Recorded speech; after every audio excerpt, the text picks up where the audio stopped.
колеги, почитувана председателка. Денес го имаме годишниот извештај за работа на Државната комисија за спречување на корупцијата за 2022 година. Јас не сакам да бидам сватена погрешно во текот на целото моје говорење, но затоа сакам најнапред да ви честитам за работата. Значи, да, треба да се работи да се спречува корупцијата, но толку од моите пофални зборови ќе бидам многу критички настроена, бидејќи ова е веќе трети извештај овде ние да го разгледуваме и има навистина што да се каже од она што во минатото се правело, како се правело и од она што гледаме дека навистина треба да се направи. Јас вчера немав можност да ве гледам овде заради тоа што имавме дополнителни активности, лично јас, но ве гледав попладнето на Собранискиот канал кога имаше пренос и искрено многу една ваша реплика кон еден колега ме испровоцира и од сето она што го гледав навистина почувствував дека вие како да се наоѓате во ситуација помеѓу два огна, а сите огнови дуваат на кај вас. Зошто го велам ова? Го велам заради тоа што во еден момент вие изреагиравте и кажавте порано немаше ништо, а сега сепак има нешто. Но тоа нешто не е доволно. Да се сложиме дека порано немало ништо. Или имало, не знаеме како. Но тоа било во минатото. Ние секогаш треба и днината ја гледаме и нормално да работиме на подобрување на сегашноста.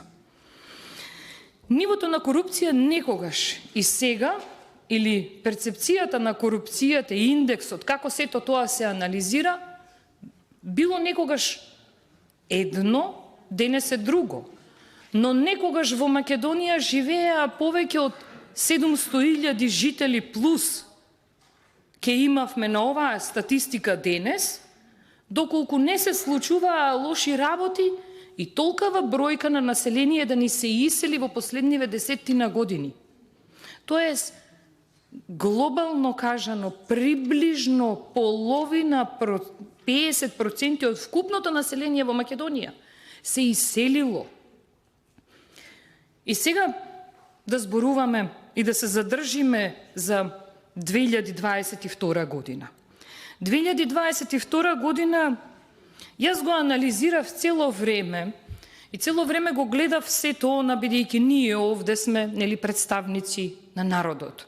И вие доаѓате овде пред народот да кажете што сте сработиле. Јас го гледав оно и многу во очи ми дојде колку не се сработило и колку денес да покажеме и да ви објасниме и да ви укажеме дека треба да се сработи во следнава 2023 година. Секако политичар сум, но пред се личност и човек кој сака своите пријатели, своето семејство да остане во Македонија, а да не бидат дел од оние 700.000. Сакам да направиме нешто, да ги вратиме тие што се заминати. Тоа ќе биде успех за сите нас. Годишниот извештај е навистина предизвик да се анализира, заради тоа што, пак ќе кажам, не сум ни правник за нешто да ми е поблиско и така натаму. Она што го приметував и колку што се сеќавам од минатата година, вие алармиравте на недоволно услови, неповолни услови за работа и некомплетен број на вработени кои вие ги барате како недостатоци за да бидете пофлексибилни, поквалитетни во работата во иднина. Јас гледам од ова, што го приметив, е дека бројот на вработени е 48 лица од предвидените 64 вработувања, но сте реализирале нови 10 вработувања изминатата година, и тоа е одреден процент на зголемување на кадарот во вашата институција, и тоа е одреден процент, сега во моментов ми текна дека не го пресветав, но сепак е значителна бројка на зголемување, на... Тие се 10 вклучени во тие 48, да, но вие фактички минатата година сте имале 38 и сте имале што ми е симптоматично. Статистиката која е на 10-та страна од извештајот и ги анализирав бројките, како сте работеле во 2021 година, како сте работеле во 2022 година со нови 10 вработувања. Верувајте, нема многу голема разлика. Значи и тие 10 нови вработувања некако не многу помогнале. Да се надеваме дека нешто друго ќе помогне во 2023 година. Мене ми е голем прашалник, голем број на нереализирани предмети од области и сектори во 2022 година. Значи, нереализирани 7 за вработување сектор, политички систем, предмети, правосудство, здравство и образование. Овде доаѓам до темата и цело време во извештајот ќе се задржам само на тој дел, бидејќи нешто симптоматично друго ми излезе. Значи имате во тек 11 предмети, 12 не се сработени и нереализирани. Значи, оние бројки кои на крајот во вкупно се издвојуваат со 2021 година и 2022 година, мене ми кажува и покрај тоа што имате нови вработувања, значи и верувам подобри услови за работа, подобра организација и можност за подобра организација, резултатите споредбено со изминатата година и оваа година се различни, дури и бројката на нереализирани предмети за 2021 година во вкупно 59 има, тоа е на 10-та страна, а 2022 година се вкупно 90. Јас ќе продолжам понатаму, значи малку низ бројки да ги прогледам, а слаба страна ми е, признавам, ми се бројките, но сепак имам одредени статистики или одредени анализи кои што доведуваат до многу прашалници да си ги поставуваме анализирајќи го извештајот. Факт е дека треба да има поголема работа, поголема ангажираност. И исто така, топло ви препорачувам, доколку во иднина вие се сретнувате со такви проблеми, а еве лани сте тврделе дека ви фалат вработени за да имате подобра функционалност, имате вработени, повторно нема голема функционалност. На што се должи тоа, вие самите ќе си оцените и ќе си знаете. Судирни интереси на 22 страна.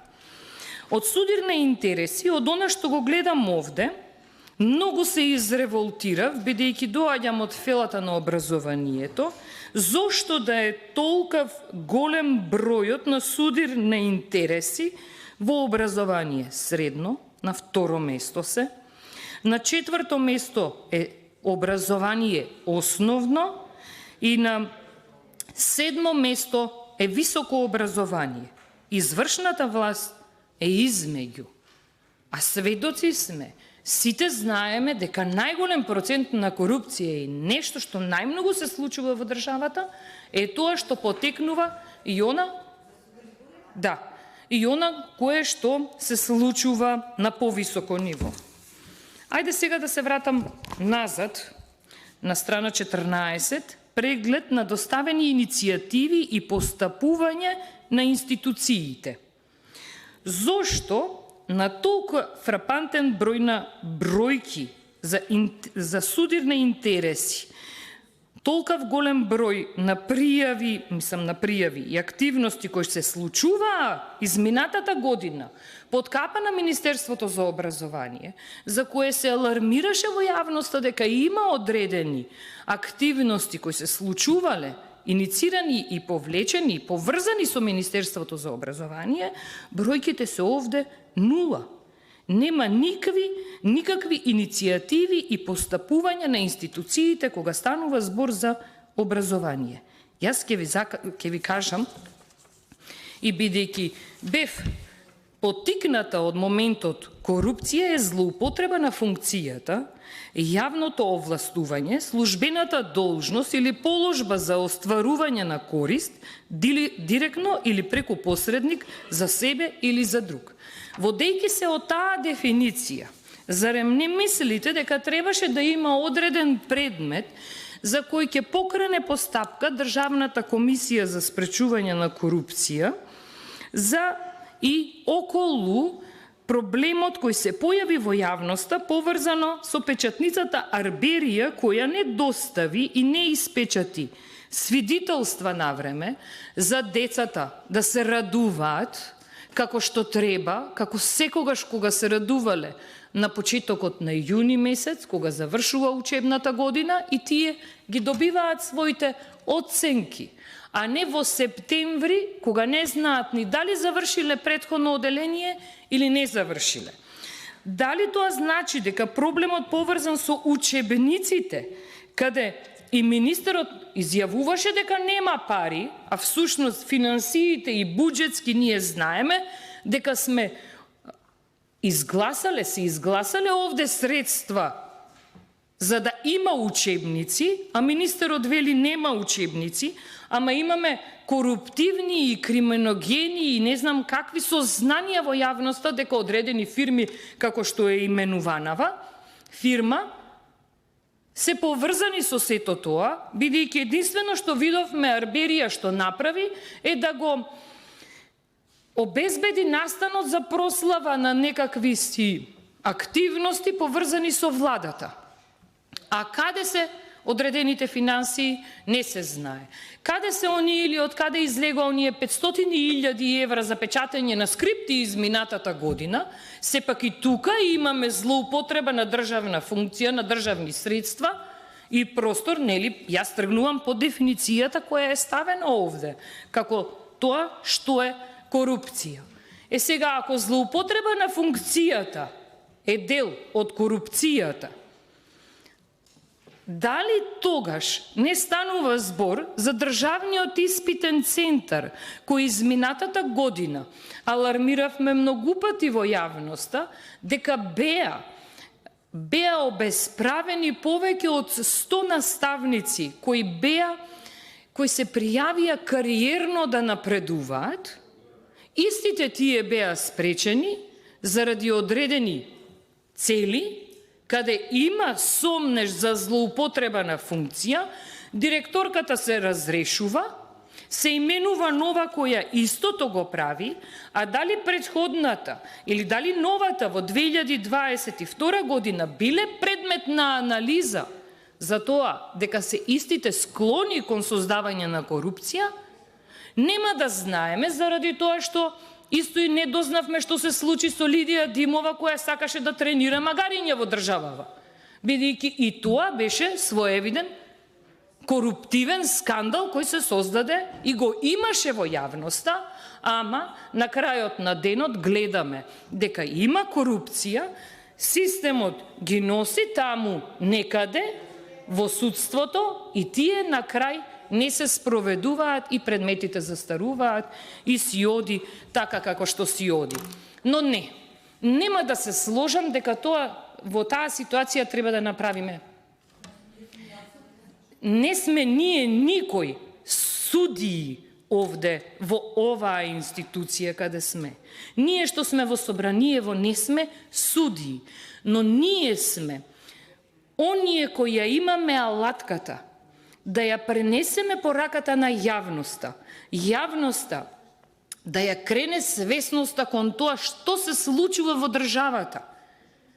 Бидејќи медиумски сме малце ограничени. Ограничени ни се можностите за да апелираме на сето ова што се случува во државата. Јас имам уште примери да кажувам поврзани со образование кои се случува минатата година. Минатата година имавме алармирање за тоа и злоупотреба на функцијата е кога декан на факултет крши закон за високо образование, точно член 114 став 3, каде јасно стои дека декан не смее да биде член на политичка партија, тоест да има функција во политичка партија. Значи и тоа е степен на злоупотреба на функција и потенцијална коруптивност која ја има во образованието. дали е исправно или дали е злоупотреба на функција од страна на извршната власт која влијае врз изработката на наставните планови и програми. Или во државава овде кај нас, во Македонија, Бирото за развој на образованието изготвува наставни планови и програми. Ние имаме сега, за жал, историја, комисија, значи, заедничка комисија на Македонија и Бугарија, која се договара околу историските работи и преговара. Значи, што тие ќе кажат, тоа ќе учат децата. А дали Биро за развој на образование, дали Бирото за развој на образованието, кое е надлежно да ги изготвува наставните планови и програми, е тоа кое што одлучува какви програми ќе учат и по кои програми ќе учат децата. Сепак, според мене, тоа се изјави, почитувани колеги, тоа се изјави од медиумите. Ништо не е измислено, ништо не е измислено. Ако имате докази, слободно демантирајте ме. Значи, според она, колеги, продолжете, колешка. Според она што се случува, јас гледам дека Државната комисија за спречување на корупција има право само иницијативно да покрене постапки. Ама колегите се бунат за да има такво нешто, колегите од мнозинството, па тоа е што е сега ќе се учиме. Дали, колеги, вие ќе негирате сега дека не постоела коруптивност кога станува збор за свидетелствата и за Арберија? Молк. Така и очекував. Молк. Да, без навреди, колешка Ванчева, ќе ве молам, поголем специјалист, не знам каде имам. На страна 15 има табела 6 преглед на примени пријави и оформени предмети.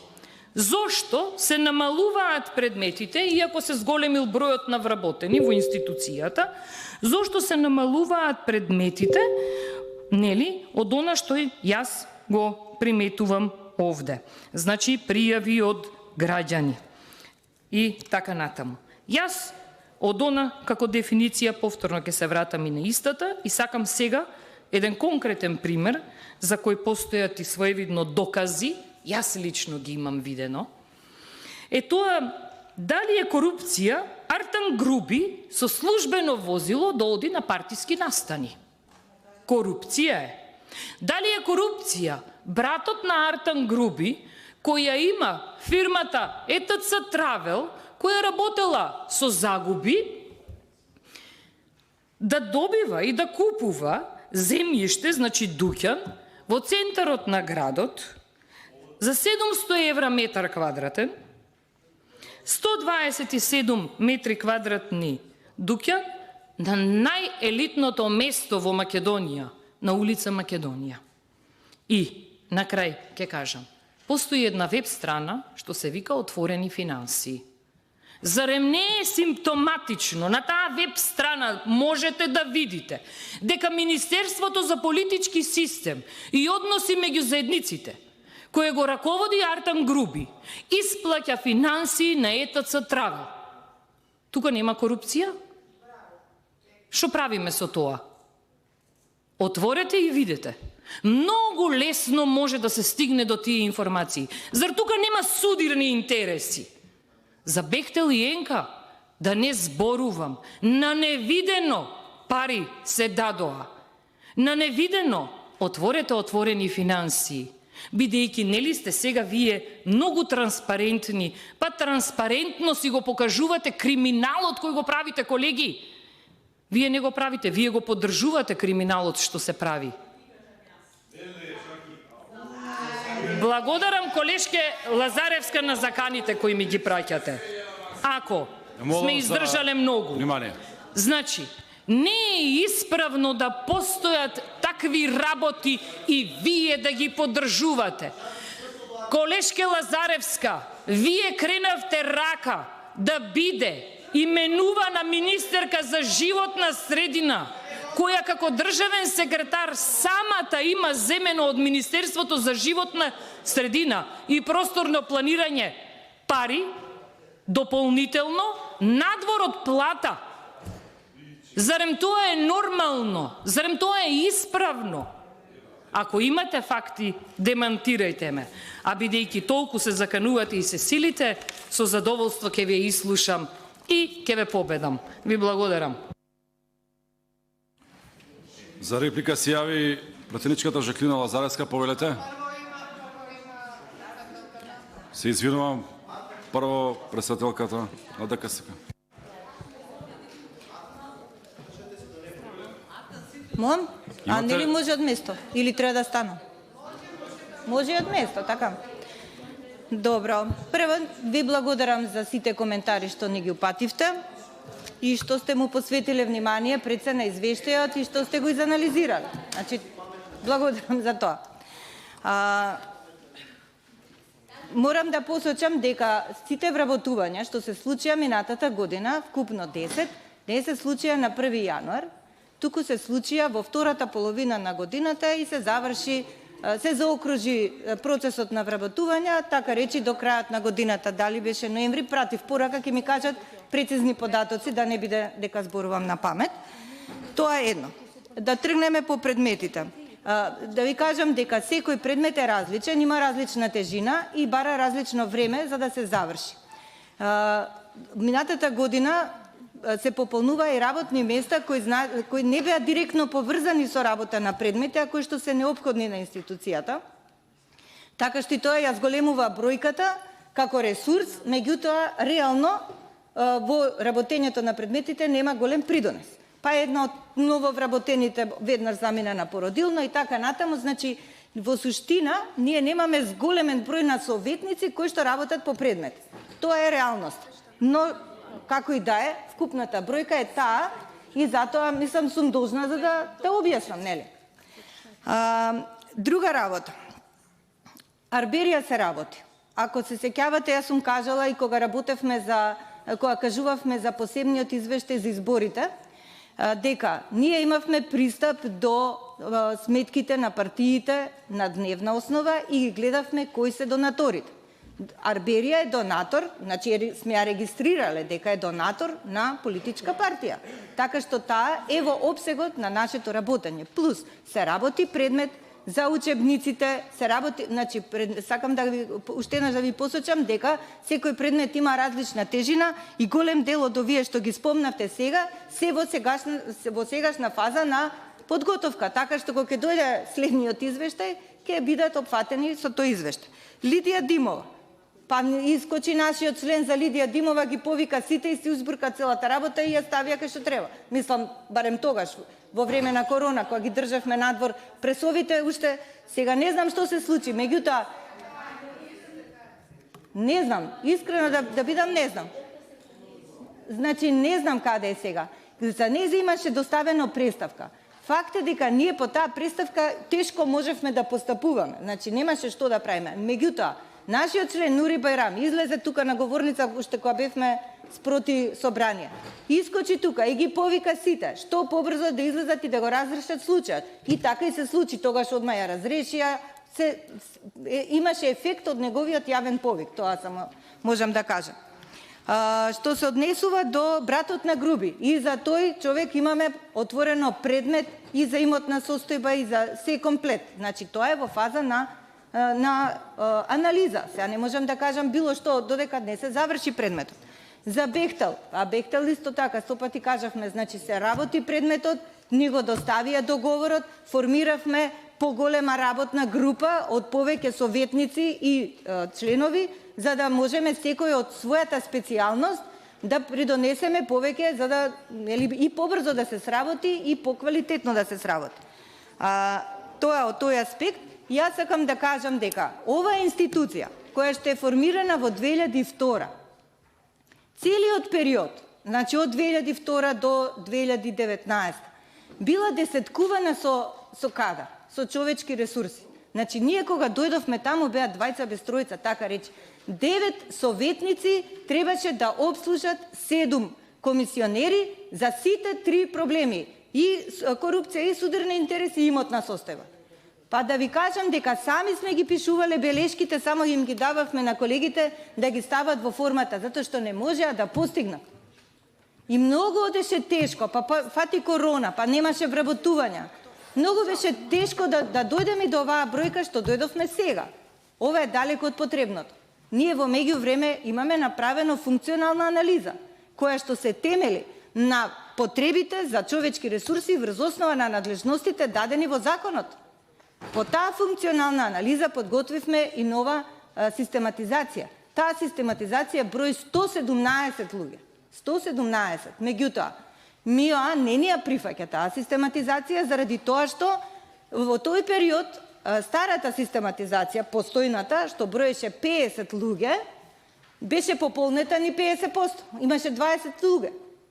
И нормално нас не може да ни дадат сега да направиме 100 луѓе, кога ние имаме 20. Тоа би значило експлозија. И самата институција не може да ги абсорбира нововработените. Нема кој како од кого да учи. Вака сега барем направи